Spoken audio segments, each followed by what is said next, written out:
마가복음 14장 22절에서 24절까지 말씀 받들어 있습니다. 그들이 먹고 있을 때에 예수께서 빵을 들어서 축복하신 다음에 떼어서 그들에게 주시고 말씀하셨다. 받아라, 이것은 내 몸이다. 또 잔을 들어서 감사를 드리신 다음에 그들에게 주시니 그들은 모두 그 잔을 마셨다. 그리고 예수께서 말씀하셨다. 이것은 많은 사람을 위하여 흘리는 나의 피, 곧 언약의 피다. 아멘. 교회가 무엇인가 하는 건 모든 그리스도인이 계속해서 갖고 사는 질문입니다. 우리만 궁금한 게 아닐 겁니다. 제가 참 존경하는 신학자 중에 앤드류 월즈라는 스코틀랜드 역사신학자가 있습니다. 그분도 똑같은 질문을 대입을 시켰습니다. 교회가 뭐냐? 제일 먼저 발견하는 것은 교회는 무척이나 다르다는 거예요. 옛날에 처음 시작한 교회들은 대부분 유대인이었는데 지금은 교회 안에 유대인이 앉아있는 교회들이 거의 없다는 겁니다. 어떤 때는 남자들만 모이는 교회가 따로 있었고 여자들이 하는 예배가 따로 있는데 또 어떨 때는 아이들도 예배할 수 있다고 그래서 처음부터 끝까지 아이들 붙잡고 예배드릴 그런 때도 있었다는 겁니다. 예배하러 모일 때 흰 옷을 입고 모이는 그런 동네도 있었고 지금 같아서는 편하게 운동복을 입고 교회 가도 아무렇지도 않은 그런 교회도 있다는 겁니다. 교회는 뭘까요? 교회에서 뭐를 얘기하고 무엇을 들어야 할까요? 어떤 교회는 하나님만 집중해야 되기 때문에 악기들을 다 없애버린 그런 교회도 있어요. 오르간 하나 남겨놨다가 그것마저 없애버린 그런 교회들도 있고 반대로 우리가 할 수 있는 모든 거를 가지고 예배해야 된다고 그래가지고 두들기 쓸 수 있는 거 다 갖고 와가지고 1시간이고 2시간이고 서서 찬양하면서 예배드리는 그런 교회도 있습니다. 이렇게 서로 교회가 다른데 그러면 교회의 본질, 교회의 그 한 중간에 있는 교회는 어떤 모습으로 여태까지 내려와 있을까요? 앤드류 월스라는 학자가 보니까 2000년 동안 변하지 않고 붙드는 본질이 있더라는 겁니다. 첫 번째는 주일날 모인다는 거예요. 어느 교회나 주일날 모이는 사람들이 그리스도인이다라는 거예요. 두 번째는 성경이 중요하다는 거예요. 성경 보고 믿고 산다는 거예요. 그리고 마지막으로 또 한 가지가 있는데 어느 시대든 어느 지역이든 빵과 포도주가 특별한 의미를 가진다는 거예요. 빵과 포도주의 예식이 특별한 의미를 가지는 것은 예수님 시대 이후로 지금까지 변하지 않는 그런 교회의 그 실천이에요.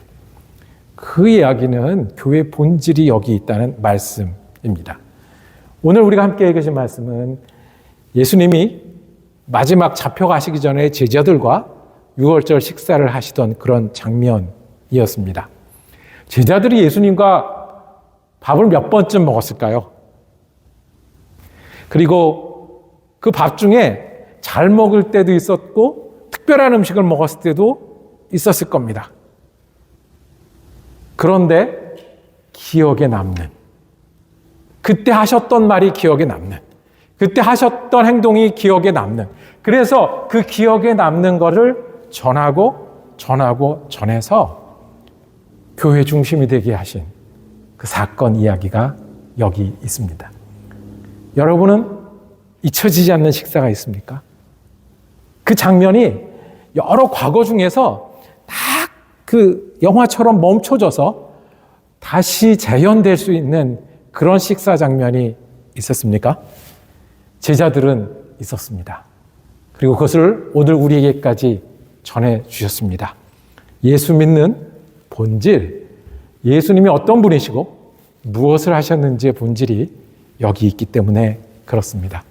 제자들과 하셨던 마지막 식사 자리에서 우리가 예수님이 전하고자 하는 가장 중요한 두 가지 메시지를 듣기를 원합니다.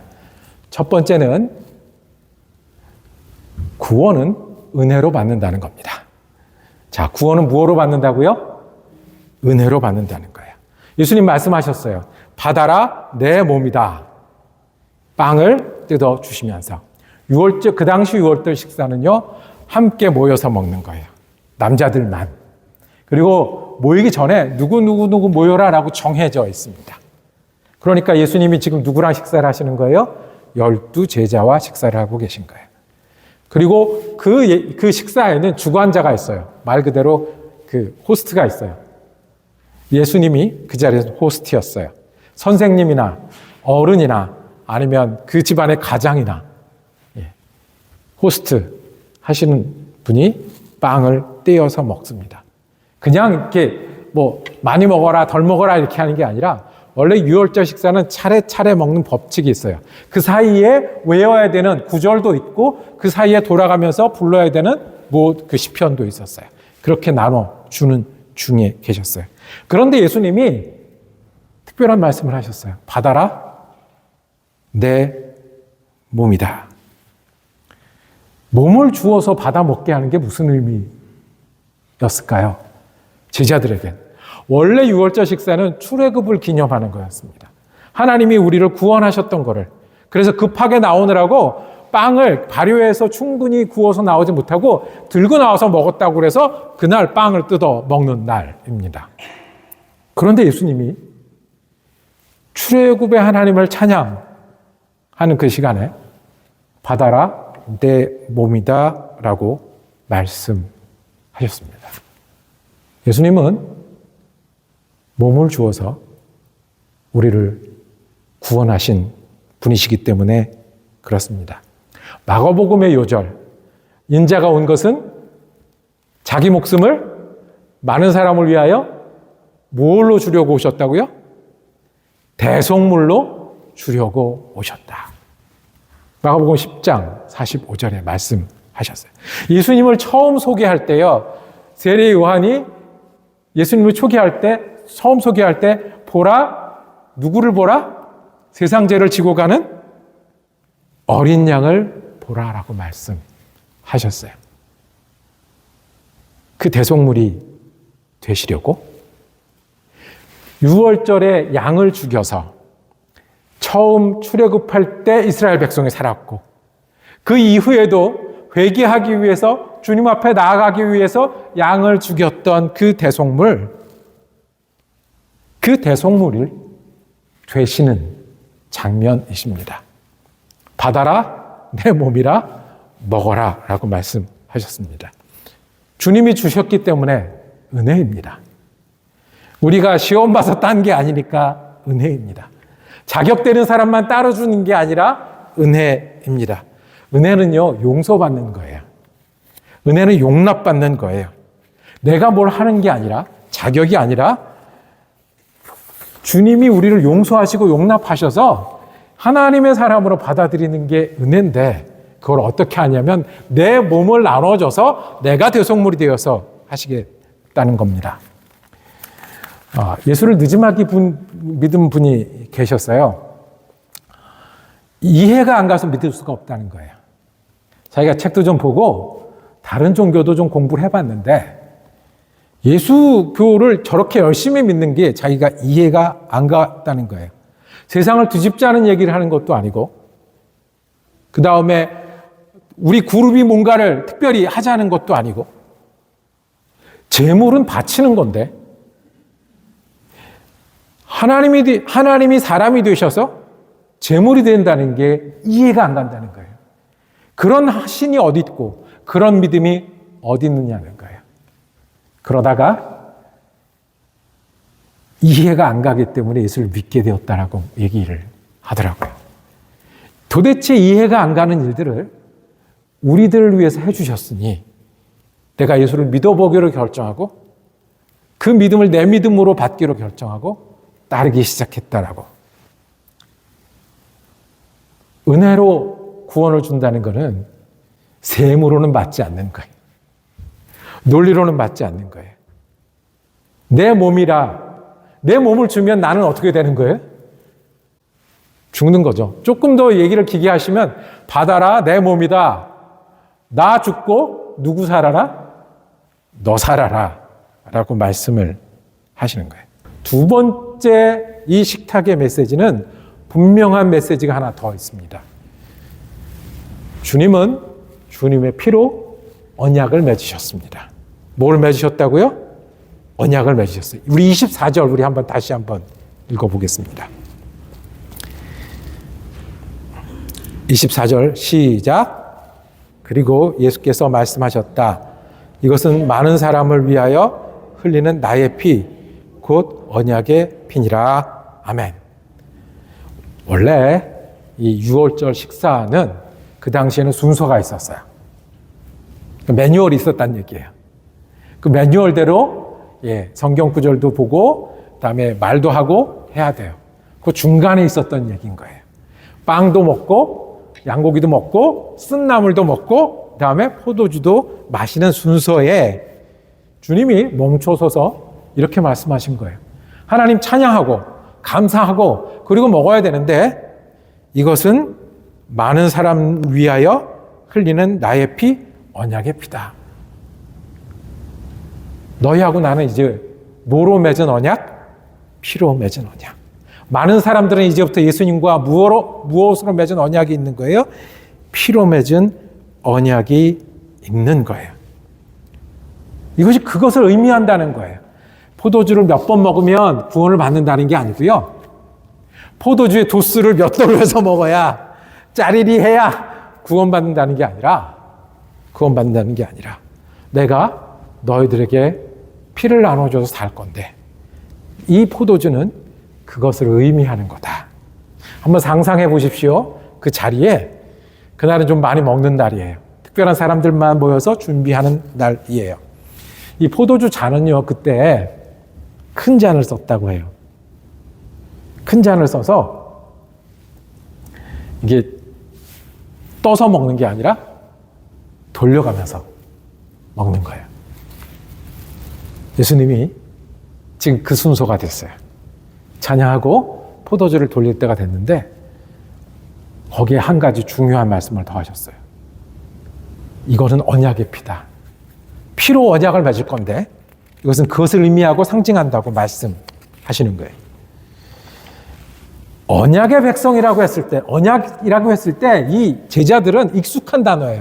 왜냐하면 어렸을 때부터 언약은 계속해서 들어왔던 이야기예요. 왜냐하면 이스라엘 백성은 누구의 언약에 죽고 살던 사람이에요?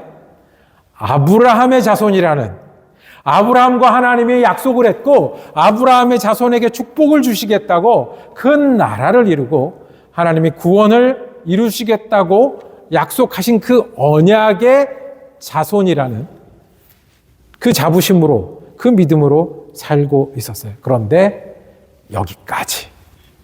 지금부터는 내가 새로운 언약을 하는 거예요. 새로운 언약을 하는 거예요. 그리고 그거를 피로 맺는 언약을 새로 약속하시는 거예요. 이 언약이 왜 중요하냐면 이 언약 때문에 하나님은 이스라엘 백성을 끌어안으셨어요. 우리가 요새 성경을 계속해서 읽고 있는데 모세오경 중에 이 광야를 걷는 장면을 계속해서 읽었어요. 광야를 하도 오래 걸으니까 우리도 피곤해요. 왜 이렇게 요새 피곤한가 그랬더니 광야 얘기를 계속 봐서 그래요. 그러니까 보는 우리도 피곤한데 걷는 사람들은 얼마나 피곤했겠어요. 그런데 여러분들 가만히 생각해 보면 광야 이야기의 시작이 어떻게 되었죠? 광야 이야기의 시작은 모세를 부르면서 시작했어요. 그래서 보내면서 시작을 했어요. 그렇죠? 그런데 모세를 왜 보내셨어요? 왜 그 많은 사람들이 있는데 이스라엘 백성에게 보내셨어요? 이스라엘 백성이 괜찮은 면도 있지만 뭐 다른 민족도 괜찮은 민족들 있잖아요. 다른 민족도 부족한 점이 있지만 이스라엘 민족도 뭐 이렇게 교만하고 불평 많고 그 다음에 잘 변하고 그러잖아요. 그런데 왜 하나님은 이스라엘 백성을 부르셨고 이스라엘 백성을 광야를 걷게 하셨고 이스라엘 백성과 함께 하시는 하나님으로 계셨어요? 그 시작은 언약 때문이었어요. 하나님이 소리를 들었다고 그랬어요. 고통받는 소리를 들었다고 그랬어요. 소리를 듣고 무엇을 기억했냐면 누구랑 한 약속? 아브라함과 한 약속을 기억하신 거야. 본토 친척 아비집을 떠나 가라라고 했을 때 순종했고 그때 내가 너로 큰 민족을 이루겠다고 하신 그 언약, 아브라함이 불안해서 믿을 수 없으니까 짐승을 갈라놓고 깜깜한 밤에 불로 임하셨던 그 언약. 주님 정말 맞습니까? 이삭을 데리고 가서 죽이려고 했던 그 순간에 멈추시고 다시 확인해 주셨던 그 언약. 그 언약 때문에 이스라엘 백성을 불러내신 거예요. 언약을 지키시는 하나님이시거든요. 언약을 이루시는 하나님이시거든요. 언약을 끝까지 멈추지 아니하고 거기까지 함께 하시기 때문에 하시거든요. 그래서 때때로 이스라엘 백성은 정말 망할 정도로 잘못을 합니다. 때때로 이스라엘 백성은 하나님이 다 쓸어버릴까도 생각을 해보신 적도 있다고 성경 말씀은 우리에게 전해주고 계세요. 그래서 포로로 흩으신 적도 있으시고, 그럼에도 무엇 때문에? 주님은 언약을 기억하고 언약을 지키고 계시고 언약을 이루어 가십니다. 그 하나님이 새 언약을 주신 거예요. 새 언약을 주신 거예요. 이 포도주는 내가 너희를 위해서 죽여서 약속을 하는 거다. 그러니 이 언약을 나는 지킬게 라고 말씀하시네요. 정말로 이게 마지막 식사니까 천국에서 드실 때까지는 안 드시는 거예요. 포도주를 볼 때마다, 포도주를 기억할 때마다 나는 언약을 지키고 있을게. 이 언약은 너희 거고 지킬 거고 그리고 끝까지 이루실 언약이라고 우리에게 말씀하십니다. 그래서 우리를요 언약의 사람으로 만드셨어요.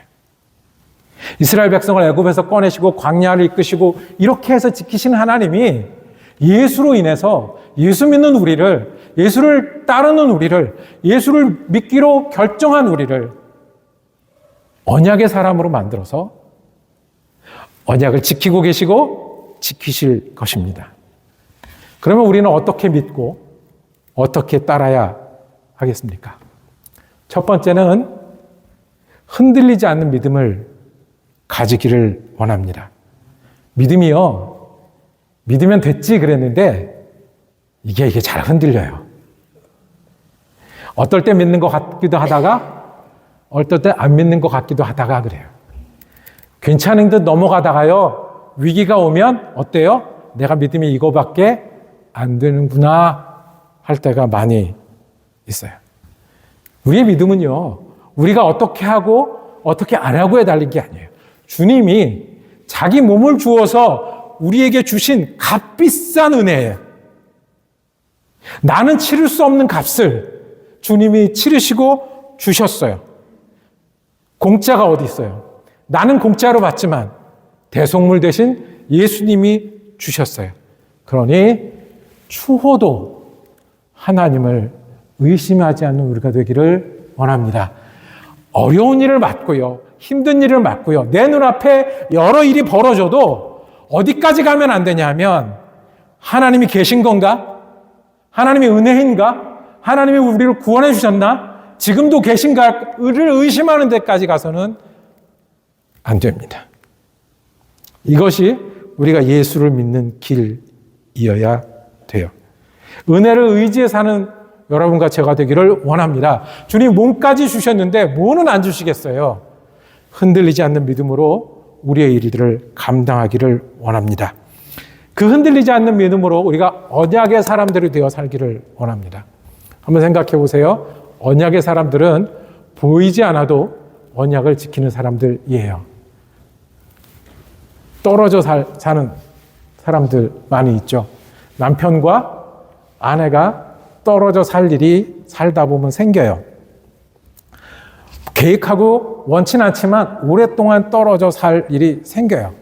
그렇다고 해서 남편을 배신하면 되겠습니까? 떨어져 살아도 배신은 배신이죠.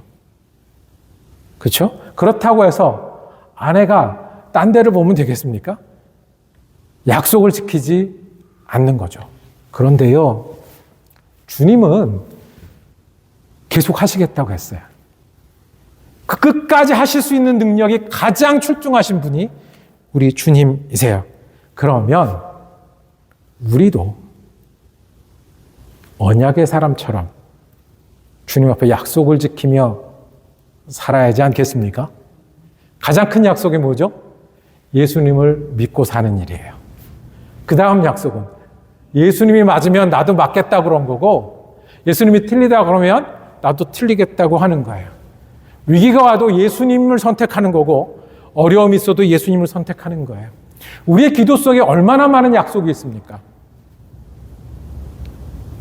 오늘, 어제, 그제 성경 말씀 보면서 예배하면서 얼마나 많은 주님 앞에 약속이 있었습니까? 주님은 약속을 지키고 계신다고 하셨어요. 더 세게. 저는 롤러코스터를 굉장히 즐깁니다. 롤러코스터를 즐기는 사람들은요, 이렇게 올라갔다 내려갔다 하는 거 있잖아요. 그건 센 데를 찾아다녀요. 미드웨스트에서 이거 센 데가 어디 있냐면, 저기 톨레도 옆에 가면, 오하이오 톨레도 옆에 가면, 이거 센 데가 있어요. 전국에서 그거 타러 오시는 분들이 있어요. 그런데 하나를 타려면 사람들이 많으니까 1시간 이상 줄을 서야 돼요. 줄을 섰어요. 대학병 밑에 줄을 섰는데, 우리 가족 중에서도 힘들어하는 사람은 이렇게 따로 빼고 타려는 사람들만 줄을 섰어요. 줄을 섰는데 기차가 올라갔다가 이렇게 뚝 떨어지는 기차가 있어요. 근데 우리가 보는 눈앞에서 그 기차가 높이 올라갔어요. 근데 거기서 멈췄어요. 거기서 멈췄어요. 이 조그만 마을에 이거 때문에 온 사람들인데 전부 거기서 멈췄어요. 사람들이 기다렸어요. 왜냐, 1시간 줄을 서니까 이게 기다렸죠. 기다렸는데 안 내려와요. 한참을 안 내려오다 억지로 끌어 내렸어요. 그리고 다시 출발한대요. 줄을 섰을까요? 안 섰을까요? 더 이상 즐길 수 있는 게 아니에요. 즐길 수 있는 게 아니에요. 롤러코스터가 즐거운 거는요, 결과를 알기 때문에 그래요. 나를 흔들어 놓을 거예요. 나를 뒤집어 놓을 거예요. 때로는 엉덩이가 들썩들썩 할 거예요. 그래도 나는 여기 있고 이 자리에 다시 돌아올 거예요. 결과를 알기 때문에 롤러코스터는 즐거워요. 공포 영화가 재밌는 거는 저러다 만다는 거예요. 뽀빠이를 보면서 행복할 수 있는 건 뭐예요? 브루투스가 올리브를 괴롭히고 나쁜 짓을 많이 해요. 큰일 날 것 같아요. 근데 큰일이 납니까? 우리는 결과를 알아요. 뭐가 있어요? 시금치가 있거든요. 시금치를 먹고 뽀빠이가 나타날 거예요. 결과를 아니까 우리는 그 중간 과정을 힘들어하거나 무서워하는 게 아니라 기다리면서 볼 수 있어요. 언약을 지키는 일이 이런 일인 거예요. 언약의 사람으로 사는 일이 이런 거예요. 우리가 롤러코스터처럼 올라갈 수도 있고 내려갈 수도 있어요. 두려워할 수도 있고 긴장할 수도 있고 아파할 수도 있고 눈물을 흘릴 수도 있어요. 그런데 우리는 결과를 알아요. 롤러코스터는 멈춰설 수 있지만 주님은 멈추시지 않으시거든요. 언약하신 걸 끝까지 이루시는 분이거든요. 광야 40년을 걷게 하고 포로로 살게까지 하면서 약속을 끝까지 이루시는 분이시거든요. 그 주님이 자신의 피로 언약을 맺어주셨으니 우리의 끝은 정해졌습니다. 우리의 끝은 주님의 약속을 지킬 겁니다. 우리만 약속을 지키면 돼요. 간단하게 묻겠습니다. 여러분들은 어떤 롤러코스터에 타고 계십니까? 너무 많이 올라갑니까? 너무 깊이 떨어집니까? 여러분은 어떤 공포와 폭력과 실패의 영화를 보고 계십니까? 주인공이 뒤에 나올 겁니다. 여러분은 어떤 것이 있으십니까? 그때 주님이 은혜로 자기 몸을 주셨고 피로 언약을 주셨으니 우리가 결말을 아는 사람처럼 믿음을 지키고 선택하는 일이 언약의 사람들 아니겠습니까? 여러분은 어떤 식사가 기억에 남으십니까? 미국에 오셔서 드신 첫 식사입니까? 아니면 가장 비싼 식사입니까? 아니면 가장 사랑하는 사람들과 먹었던 식사입니까? 제자들은 기억하는 식사가 있었습니다. 예수님이 내 몸을 줄 테니 너 살아라. 내 피를 흘릴 테니 그거로 너 살아라고 말씀하셨던 그 식사 자리를 기억했습니다. 그리고 흔들리지 않는 믿음으로 언약을 믿기에 언약의 사람으로 살아가라고 오늘 우리에게까지 전해 주셨습니다. 여러분과 제가 그 약속을 붙들고 약속 때문에 기쁨으로, 약속 때문에 믿음으로, 약속 때문에 언약을 지키며 살아가는 믿음의 사람 되기를 원합니다. 기도하겠습니다. 은혜로 구원을 주신 주님의 이름을 찬양합니다. 주님의 피로 우리가 언약의 사람이 되게 하시니 감사합니다. 주님, 우리가 주님이 우리에게 은혜요, 주님이 우리에게 약속이라는 이 믿음, 언제나 어디서나 변치 않는 믿음으로 사는 사람 되게 하여 주시옵소서. 보이는 일에나 보이지 않는 일에나, 나만 하는 일에나 다른 사람들과 함께하는 일에 주님이 약속을 지키시고 언약을 이루실 분이기 때문에 우리가 높든 낮든 멀든 힘들든 우리도 주님 안에 언약을 지키는 언약의 사람으로 살아가는 믿음의 사람들 되게 하여 주시옵소서. 우리 지금 예수 그리스도 이름으로 기도드립니다. 아멘.